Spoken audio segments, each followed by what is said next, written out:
You're listening to the Greeks Gridiron. Now here's your host, Ethan Haristadoulou. Good afternoon, everybody, and welcome back to the Greeks Gridiron. I'm Ethan Haristadoulou, and today on this Tuesday, as we do every Tuesday, power rankings through the tier list, reacting to everything from week number 5 as we move ahead and look forward now to week number 6. So as always, I invite you all to comment down below. Let me hear from you. Thoughts on this past weekend's games, thoughts on the rankings, maybe some rankings you would like to see. How would you organize the teams yourselves? Let me hear from you. We are coming off a wild weekend where the NFL gave us a reminder that literally anything can happen on any given Sunday or even Monday or even Thursday, because we got upsets galore every single day that football was played for the NFL. That all being said, we'll take a look at the board really quickly. Just as a refresher, this is last week's rankings. We're going to wipe the slate clean. We'll go into week number 6 now, and as we always do, starting from the bottom and working our way up to the top, we begin with the Probably Picks Top 5 category with a new team at the very bottom of the NFL, beginning with the Jets as the worst, followed by the Titans, the Raiders, the Dolphins, and then the Giants rounding out the group here. Now, for the Jets, quite simply, same old Jets. Can't do anything offensively until it's too late. Defensively, it looks like a sand sieve. At this point, they're setting records for just how poor of a defense they are through 5 games this season without with the inability to turn the ball over even once. So at this stage right now, it's a new regime. You're hoping it gets better down the road, but as it currently stands through 5 weeks of the season, not a whole lot to be excited about, and it's just kind of looking like the same old story once again for New York. Following them up is the Tennessee Titans, and I've got to say, big win for them. I did not see this one coming, and I don't think anyone really saw this one coming even 3/4 of the way through that football game. Honestly, even into the fourth quarter as things started to unravel, I think everyone still assumed the Cardinals would find a way to get this done. But I've got to say, if Tennessee wants to hand a game ball to anybody, it's probably Amari DiMercado, the running back of the Arizona Cardinals, or maybe just the entire Arizona Cardinals team as a whole, because that collapse was incredible. And it's not like Tennessee's performance was by any means like this game-breaking affair. I mean, they were fumbling their way, fumbling their way to victory through the Arizona Cardinals via a pick. Like, there was a lot that went on in this game that ultimately led to the most wild, out of left field type of victories I think I've ever seen in the NFL myself personally.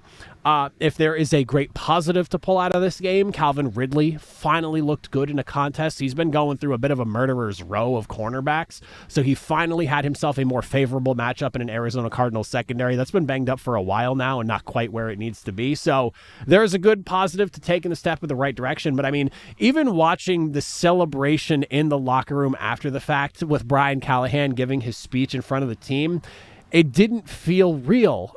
And maybe that's just me because I'm doubting the Titans and everything that they've shown us so far this year, but it felt like even he knew as he delivered that speech, they probably should not have won that football game, but Arizona literally handed it to them. But good on them for getting the job done. Raiders right above them at 1-4. This is the second time this season that they've only scored single digits, and it's also the second time they've gotten their absolute doors blown out of them. So at this point right now, Las Vegas really does not look like they are going in the right direction, and I don't really foresee this getting much better. Yes, injuries have played a part, but I mean, Geno Smith has struggled and struggled mightily now, where he's had 3 games with multiple interceptions. He's had 2 games where he's thrown for 3 picks. So it's like a lot is not going well offensively, and clearly defensively they're suffering as well from not only just their inabilities, but also the offensive inability on top of that. So one of those teams that feels destined to sit at the bottom of the league. Dolphins right above them. 5 of their 6 drives in the second half ended in punts, aside from the very final drive of the game here. Their longest drive in those 6 was 5 plays long. So offense completely fell off a cliff after a 17-0 start where things were looking pretty good for them. And whether it was penalties killing a drive, just yards being lost on plays, getting sacked, it felt like this team, and like that last offensive possession they had where they opted to punt, like I understand what they're trying to do. You have 3 timeouts. You're hoping to get the ball back. your defense at that point is clearly gassed and they're struggling. They're not getting stops as Carolina kept mowing their way down the football field late in the game. It felt like you waved the white flag on that punt. It felt like a borderline, we're giving up, we can't get this done, like we're going to bank on our defense maybe making a play here, but the reality was when I saw that punt going off, in my head I go, well, Miami just literally waved the white flag and called it game. Giants right above them round out the group, and that was just an absolute nightmare of a game offensively for the Giants. I mean, 5 total turnovers for the game here, and their last 6 drives of the game ended in some form of turnover, whether it was the 5 actual turnovers or the final being a turnover on downs. It started with the fumble right before halftime, and then the floodgates just kind of fell open, and Jackson Dart, clearly looking like a rookie, clearly running through some struggles. I think the easiest question you could have right now, if you're wondering anything, it's what would this team look like if Malik Neighbors was still in the fold? How does this team fare if you have a sure-handed receiver, a guy who looks like he could have been one of the best route runners in the NFL and just one of the ascending talents in the league, still on the football field and not out for the season with the devastating knee injury he suffered last week? Moving into the swirling the toilet category, those down but not quite out teams in the NFL, we start with the New Orleans Saints, who found them way out of the probably picks top 5 category, followed by the Browns, the Bengals, the Ravens, the Cardinals, the Panthers, and then rounding out the group at the top are the Dallas Cowboys. So the Saints, hell of a performance in something that, in hindsight, not too shocked they could get the job done. The Saints have played everybody extremely tight, even going back to as recently as last week against the Buffalo Bills. They didn't pull away, and they made that game look further apart than it was, and it was a pretty tight game for a vast majority going into the fourth quarter and even through some of it. So while the Saints were coming into this game 0-4. The Giants coming off a massive upset win. You felt like maybe New York would have the momentum there. That's what I was kind of thinking.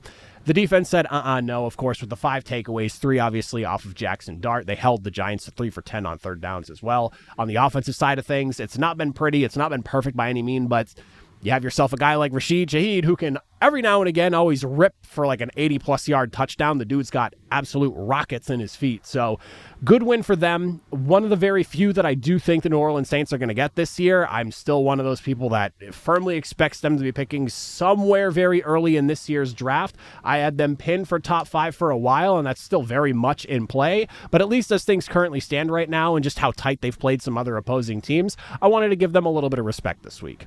Right above them is the Cleveland Browns, and while a really tough, heartbreaking loss to lose overseas late in the game, despite the fact that you were giving the Vikings pretty much all they could handle for the vast majority of the 60 minutes you were playing, Quinshaw Judkins, man, looks like he's going to be huge for Cleveland going forward. And I've got to say, if it's going to be Dylan Gabriel, if it's going to be Shedeur Sanders, whoever it may be that's going to be quarterback as this season continues to progress and as we move into the future, Quinshaw Judkins and even Dylan Sampson, who's shown some flashes here and there as well, they look like they have themselves a really strong stable of running backs right now. You throw in Jerome Ford into that trio of guys, and you got yourself a unit. But ultimately, the offense continuing to struggle with a rookie quarterback. Dylan Gabriel, though, did have some nice plays here and there.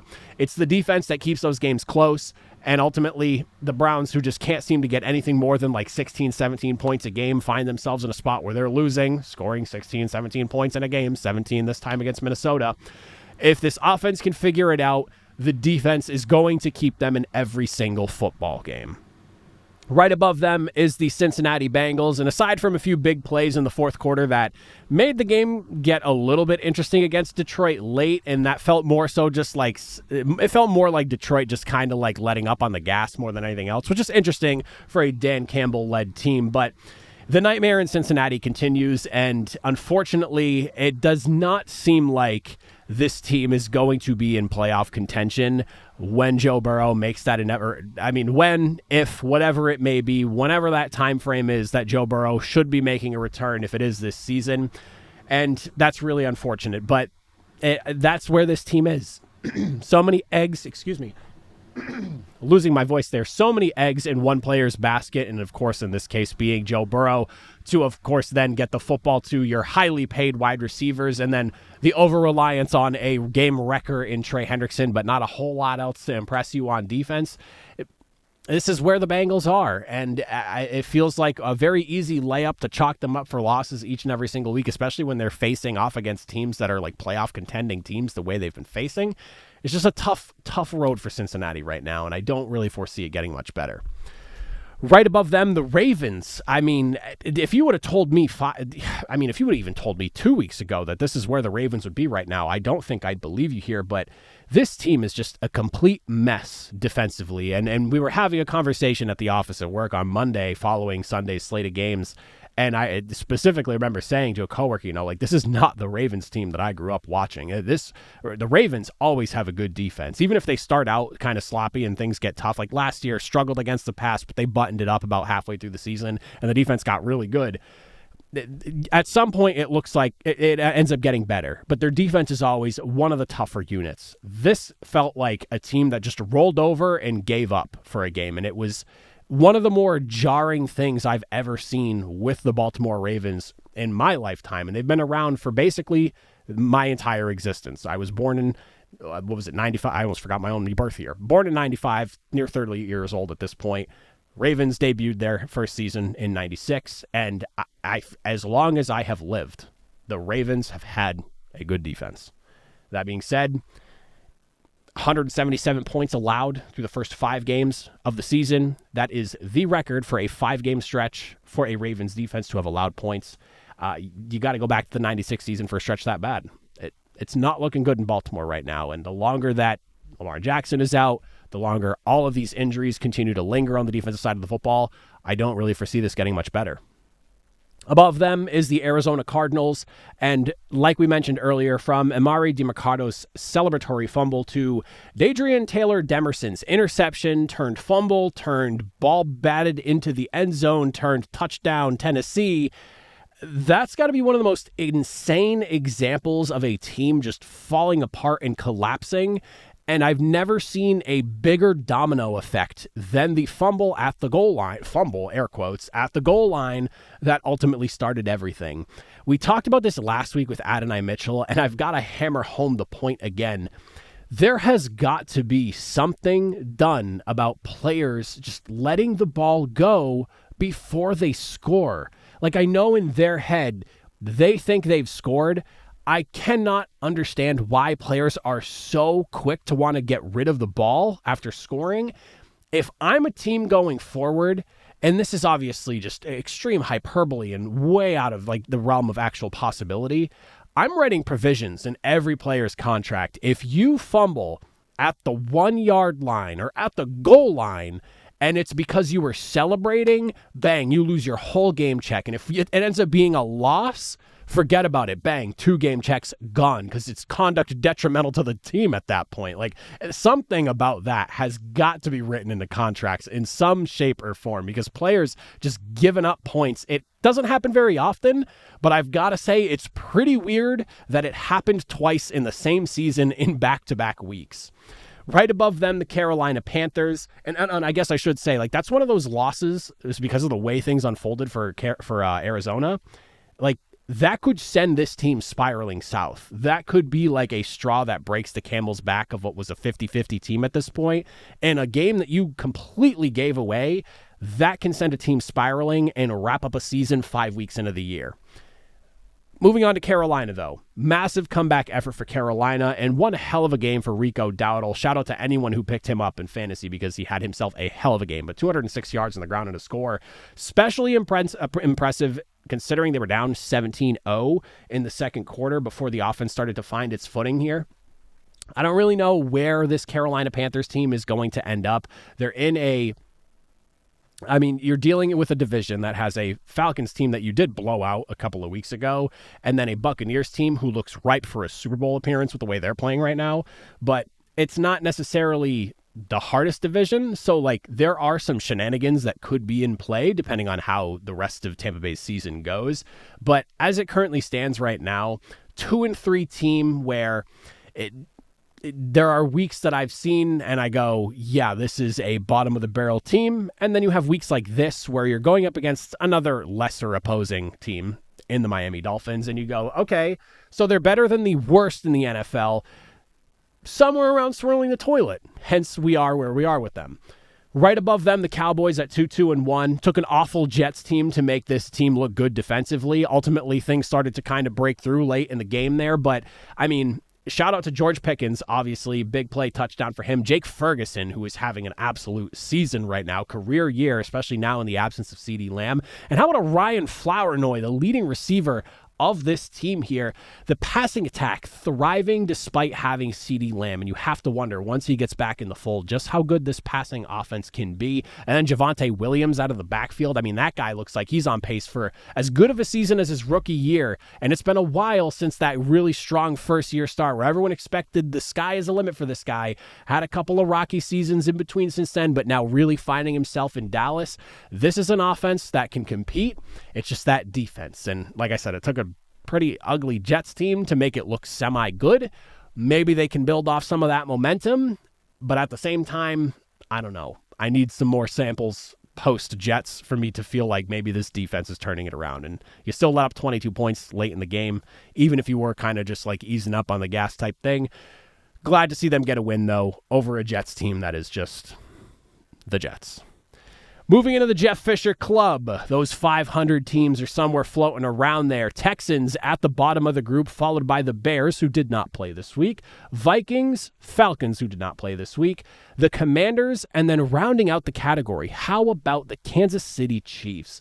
Now, looking at the Texans, 2-3, 2 straight victories, has the Texans back on track. C.J. Stroud tossing for 4 touchdowns. It's probably the best he's looked in quite some time, going back to at some point maybe last season, maybe even further than that. But it's a very good game for him and a great kind of bounce back moment for a team that's really kind of needed it.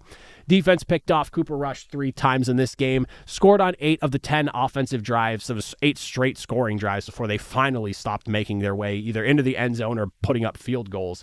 Last 2 opponents, though, being the Titans and a Ravens team that is just absolutely falling apart right now, and them getting the best shot so far on a Ravens team that feels like it's collapsing under injury. I need to see I need to see the Texans do this against just some sort of better opponent, somebody who's an equivalent within this 500 category, or maybe like a fringe playoff team, something like that, before I can really start to buy the hype and turnaround. But to rattle off a couple of wins, A, against a division rival, B, against a team you should be capitalizing on, and they basically had the game you should have, considered how battered and beat up the Ravens are. Good couple of steps in the right direction for Houston. Bears above them obviously did not play. I don't know if they slipped up a spot or down a spot. I know the rankings kind of shifted, but whether they moved up or down a spot has nothing to do with them. It's just teams kind of shuffling around. Take that for what you will.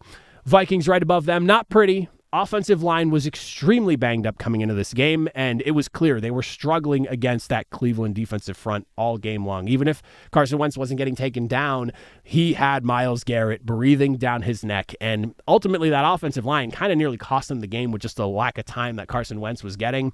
But quite simply, they kept the game very straightforward offensively. Feed Justin Jefferson. And why not when you have the best wide receiver in the NFL? That's the guy you want to go to. That touchdown to Jordan Addison to win the game was a beautiful strike, beautiful catch. All the fun, exciting action of a game overseas, winding down as the clock is going down and down and down. You got to have a type of score. Big play from Carson Wentz to get a win with his hometown team, the one that he grew up rooting for. And as it stands right now, Vikings at 3-2 in a weird spot.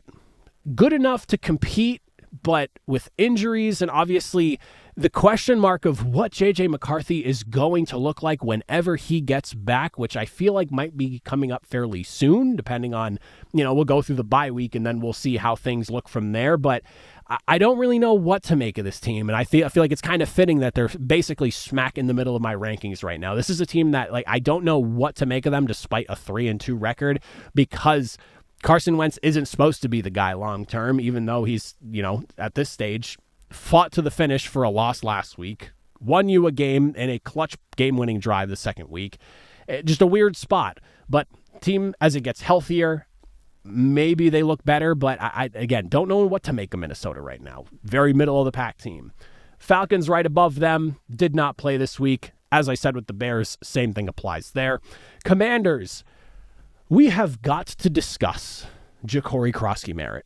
with 150 total yards and a couple of scores. Someone who came on strong during the preseason, was getting a ton of praise from everybody in the Commanders organization leading into the season, and he has had some monumental games. And with the return of Jaden Daniels and what this offense was able to do against a pretty good defense over there in LA, I have got to tip my cap to that. When you also consider that Terry McLaurin continues to miss time, Deebo Samuel is stepping up in his place, and honestly at this point now, that Deebo Samuel signing in hindsight is looking even bigger for this team, because you know, your plan was you're going to have McLaurin, you're going to have Deebo Samuel as the complementary piece, but now he's literally the focal of the offense. So I like what they're doing right now. It's really impressive. The pass rush was able to get after a banged up O-line over there in LA, 4 sacks in the game. Justin Herbert was obviously a little bit rattled, came away with an interception. I do think that this Commanders team, as long as Daniel stays healthy and they can get Terry McLaurin back sooner rather than later, probably going to find themselves back within that playoff category. Just got to see how that knee holds up for Jaden Daniels. Tough loss last week, and it's been rough. It's been a good and bad without Jaden Daniels in the fold.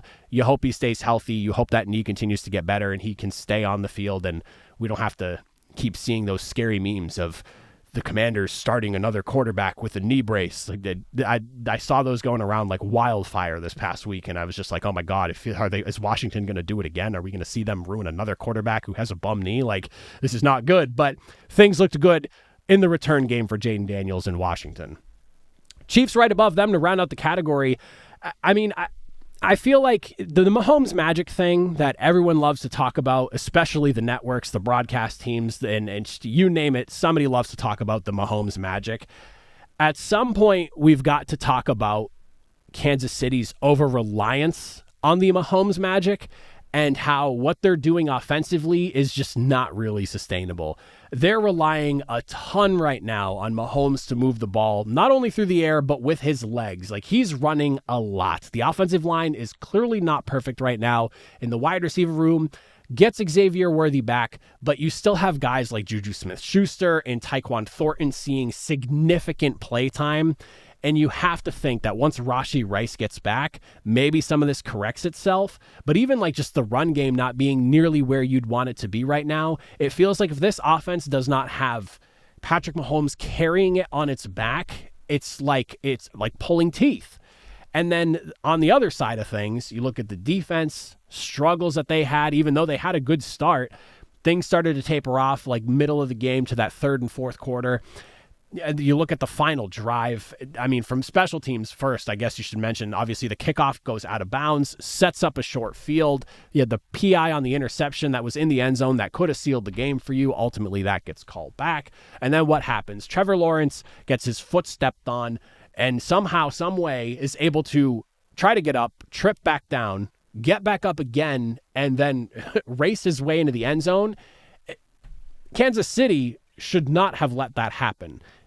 There are very few situations where I feel like a quarterback can be tripped, completely hit the ground, try to get back up, and completely hit the ground again and not get touched by one defender. That's just insane to me. So not where I expected Kansas City to be. If you would have told me that I would have had the Chiefs and the Ravens not inside a playoff category at this stage, this early in the season, I would have called you nuts in week one. But here we are, and it's baffling.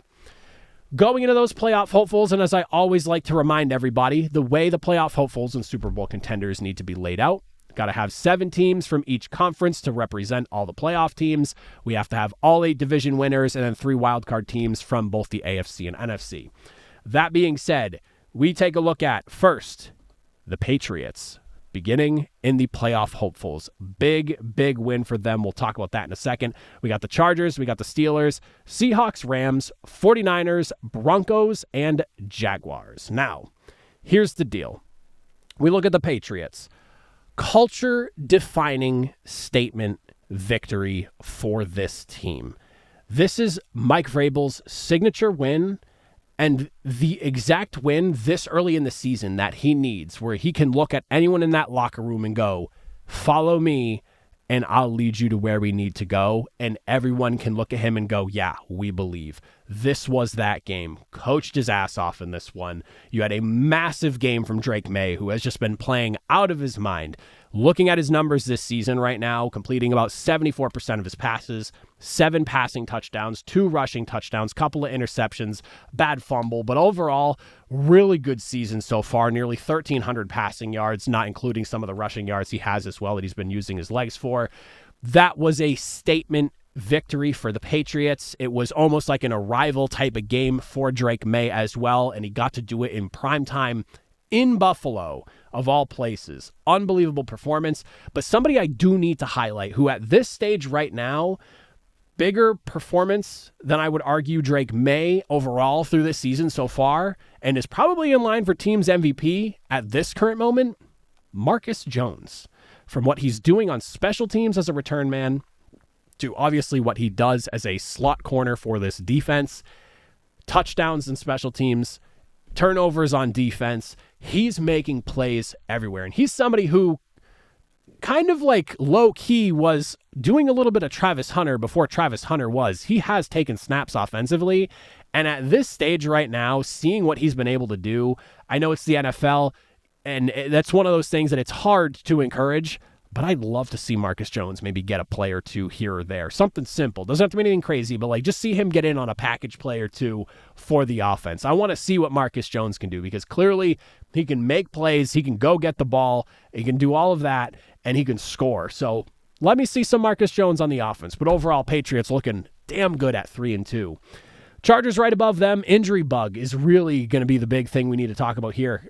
Omarion Hampton down, out, on the IR. He's going to miss at least 4 games, coming down with an injury in this one here. The offensive line, obviously, being decimated, is going to have issues until that gets resolved. And I mean, you're hoping that Joe Alt can come back sooner rather than later. As it currently stands, I haven't seen anything about him being done for the year. I know he's dealing with the ankle injury, so we'll see. But from the running backs just managing 75 yards, Justin Herbert getting sacked another 4 times. Like the rushing total for this game was really deceiving. You see 155 team rushing yards, but when you start to really break it down from some of the trick plays, Justin Herbert and what he's doing, you're not getting a lot from your running backs, and that just goes back to how banged up this offensive line is and the lack of push that they're getting in the run game. Until that resolves itself, this Chargers team might be trending in the wrong direction. Right above them, 3-1 Steelers, didn't play this week. Everything applies, like the other teams that did not play this week. Right above them, the Seahawks, a Sam Darnold who threw for 4 touchdowns, looked unbelievable until that final interception where a pass bounces off a player's helmet in its trajectory, ultimately turns into a turnover, costs Seattle the opportunity to make the comeback victory. I don't even want to really point out too much of the defense in this game here. With both sides coming in with just a litany of injuries, that was going to be the type of game you got for both offenses. Like, I don't hold really anything that happened in that game against the defenses. Like, yeah, you'd want to say, like, depth is able to step up and prevent something like that, but when you saw the injury reports for both sides come out and you saw who was inactive on both sides, this goes for Tampa Bay too, obviously. Like, it is what it is. You're expecting offensive production, and you got the most out of both sides here. And it's a shame that ultimately Sam Darnold was the one that cost his team a victory. It is what it is. Like I said, a bounce pass that went off of a player's helmet into the defender's hand, changed the trajectory of the ball. Who knows where that ball actually lands if it's not bouncing off somebody's helmet. So ultimately 3-2. I still think the Seahawks are a really good football team in a stacked NFC right now, in a really stacked NFC West, but right behind their division rival Rams, who are also sitting at 3-2. Couldn't get out of their own way early, ultimately fell behind really fast. You start out with a quick punt, fumble. Next thing you know, you're down 14-0 because for whatever reason, the defense just seemed like they were surprised that Christian McCaffrey, of all people, the lone playmaker still standing, was getting the football. But not only that, had absolutely zero answers for Kendrick Bourne, who like dialed back the clock 5 years and looked incredible in his performance as well. I'm not really sure what happened. I mean, you look at what the defense did on that second drive, 17 plays for 91 yards. And it was like, I believe 8 minutes and 15-second drive. Like, it chewed time off the clock, obviously massively skewed the time of possession in the game. Ultimately, 2 offensive turnovers, a missed field goal later, blocked PAT. that'll get you an L on Thursday Night Football. That's typically how that goes. Unfortunate performance, but we'll see if the Rams can rebound. Right above them, though, San Francisco 49ers at 4-1. I jokingly want to kind of say that there's a bit of a QB controversy brewing over here, because not only is Mac Jones 3-0 and responsible for 3 of the 4 wins that this team has, that game that he played on Thursday against the Rams defense that has been solid for the most part, obviously didn't look spectacular on Thursday, at 342 yards, 2 touchdowns, making plays. He threw 10 passes. Or not 10 passes, I'm sorry. He completed 10 passes to Kendrick Bourne for 142 yards in a game where your number 1 and number 2 wide receiver are not playing. Your lead receiver is wide receiver 3. And even then, is he your number 3 or is he more suited as like number 4? Like whatever Kendrick Bourne is to this offense right now, as far as the depth chart's actually supposed to sort itself out, like what are we doing here? But San Fran continues to show that great coaching in depth is everything in the NFL, and it's going a long way for them right now. It's obviously Brock Purdy's team. I don't anticipate Mac Jones taking over, but what we're seeing right now with Mac Jones, and granted, he's obviously a handful of years down the line at this point in his career, you have to wonder, the timeline where the 49ers are trading up and getting Mac Jones instead of Trey Lance, and then ultimately Brock Purdy doesn't end up being a starter for you because Mac Jones ends up playing all those games for you and fits into this offense like a glove, makes you wonder what could have been if they had gone that route and where this team would be. Because as it currently stands, Mac Jones is thriving under the coaching of Kyle Shanahan. Broncos right above them at 3-2. Nick Bonito really needs to get all the praise. 2.5 sacks in this game against Philadelphia. He currently leads the NFL with 7.5 on the season, or 7 total, on the season.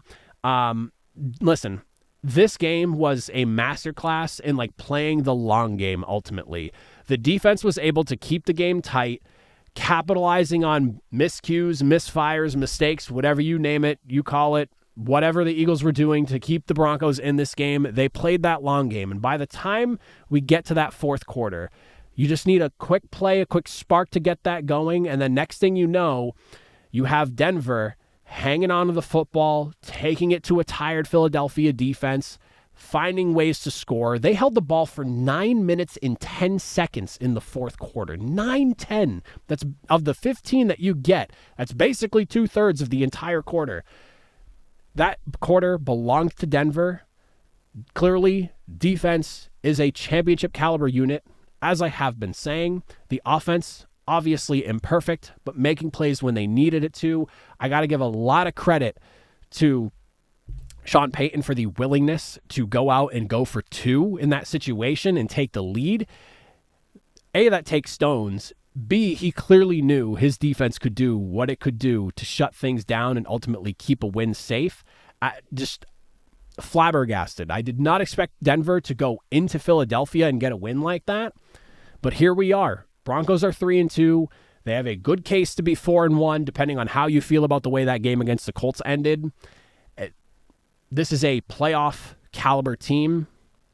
And at this point right now, one of the best in the AFC, I would say, all things considered. Right above them, Jacksonville Jaguars to round out the category. I said this earlier about the Chiefs, and I feel like the same thing can kind of apply for the Jacksonville Jaguars right now. It feels like pulling teeth for this team to win football games. Like, it does not come easy. Each win that they have is like a mini trial and tribulation in its own way, and this game was very much like that. Trevor Lawrence feels like he's always good for like just one boneheaded turnover every single game, and you got that again.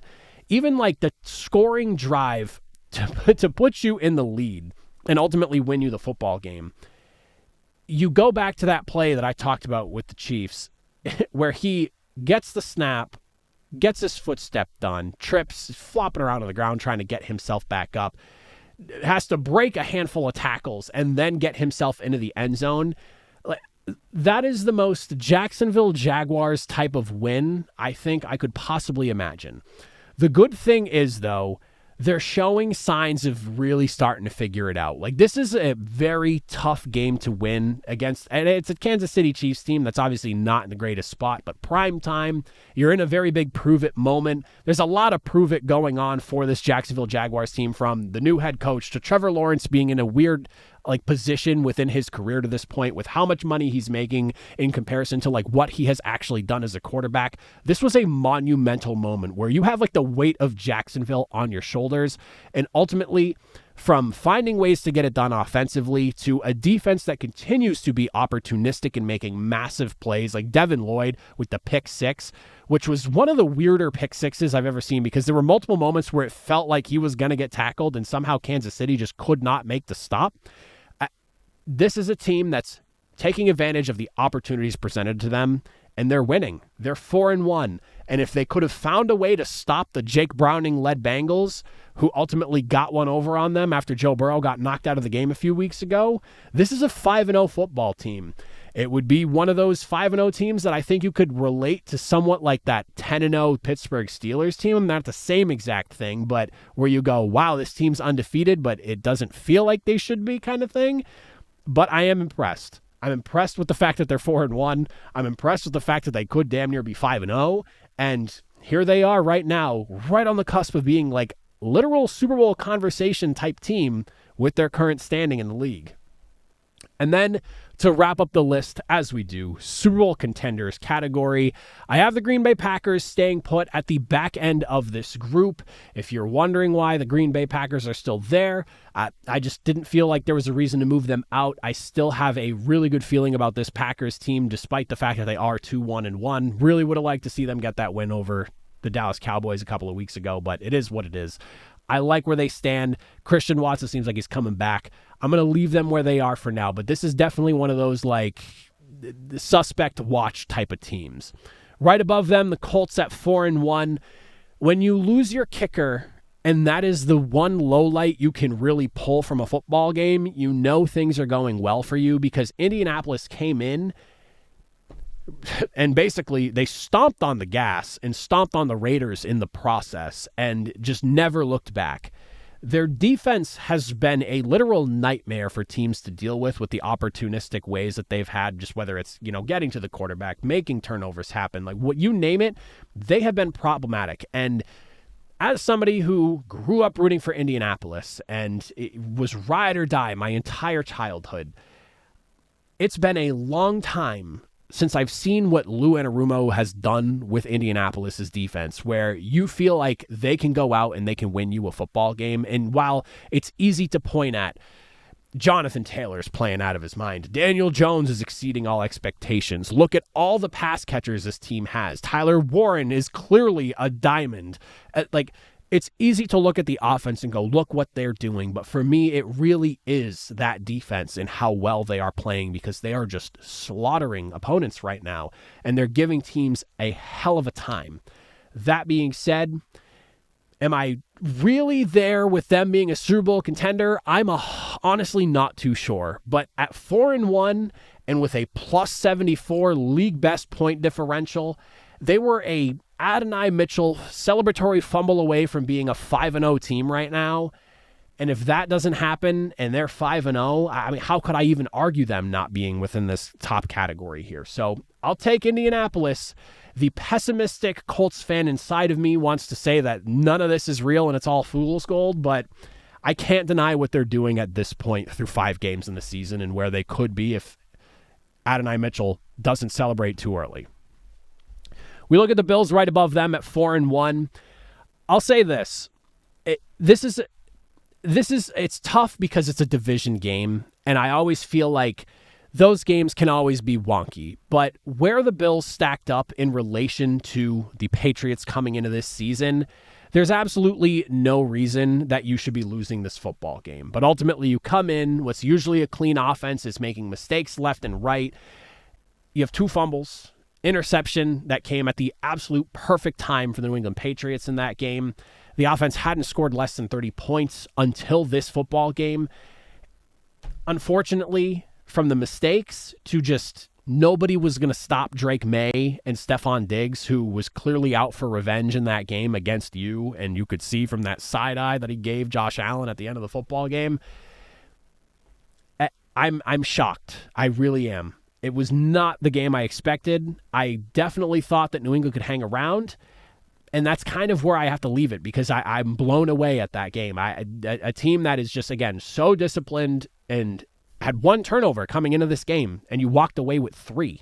You basically went from averaging whatever it is, like 0.2 turnovers or 0.25 turnovers into the game to walking out now basically averaging 1 a game because you accrued 3 in one matchup against a team that you probably should have been beating, but ultimately could not get the job done. Really shocked. I still think they're one of the best teams in the league. This will be one of those, like, maybe this is the wake-up call Buffalo needed more than anything else. We'll see. But just shocking loss is the best way I can put it. Right above them, the Buccaneers, Baker Mayfield, Emeka Egbuka. That's all I really have to say about this team. I mean, 4 wins, 4 game-winning drives for Tampa Bay. No Mike Evans, no Bucky Irving. A lot of injuries on this roster as well, same as the Seattle Seahawks coming into this game here.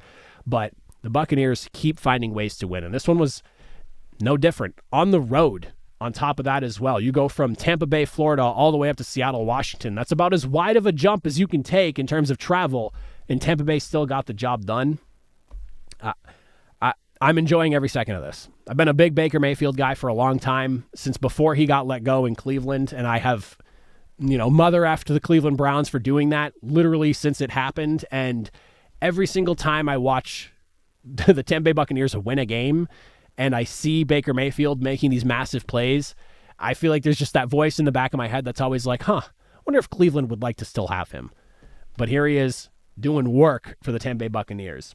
Lions right above them. Streak extends to 4 as Detroit just kind of continues to hammer their opposing defenses. It's kind of crazy the way this offense works. It's just they absolutely feast on opponents right now.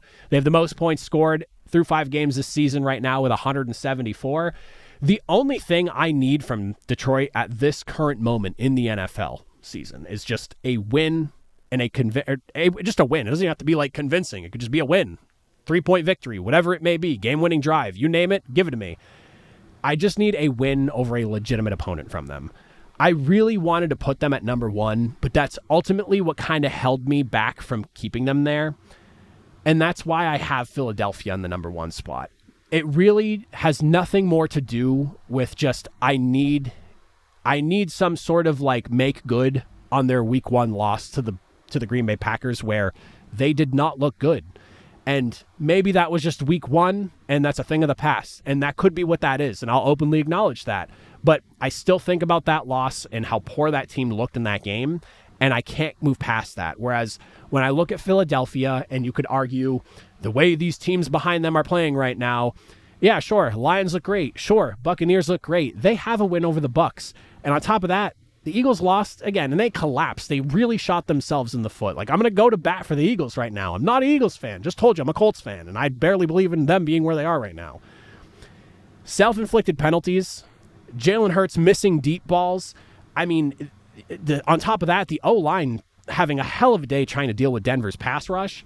This team did nothing but shoot themselves in the foot all the way through. You had the Zach Bond unnecessary roughness. You had the weird illegal shift because one of the wide receivers, I forget who the wide receiver was, but somebody like moved their stance slightly while Saquon Barkley was motioning, and because he didn't stop completely, he needed to reset. Otherwise, it's 2 men in motion. You can't have that. Like,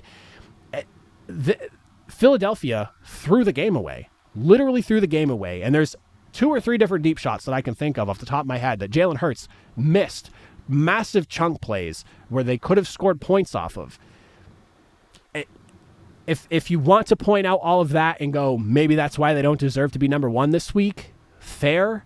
But when I look at their 1-point loss to a playoff team right now, and then I look at their win over Tampa Bay, their win over the Rams, Cowboys, you say what you want about the Cowboys, fine, so be it. But their wins and just overall body of work through 5 games, still the most impressive in the NFL right now. And I'll leave it at that. I still think they're the number 1 team, even coming off a loss. I've seen a handful of power rankings already come out where Philadelphia is getting dropped. It's always easy to do that when a team that's undefeated and was number 1, was in the top spot and lost, and the 2 teams right behind them are maybe coming off wins. That's fine. I still think Philadelphia is still the best team in the league right now. There it is. Those are my rankings. Let me know in the comment section down below. Thoughts, opinions, agreements, disagreements, fire away. Let me hear from you. As always, made it to the end. I greatly appreciate it. I will see you all again tomorrow to start predictions for week number 6 and try to get back on track because it has been a hell of a couple of weeks trying to predict games. I'll say that. But until next time, have a good one.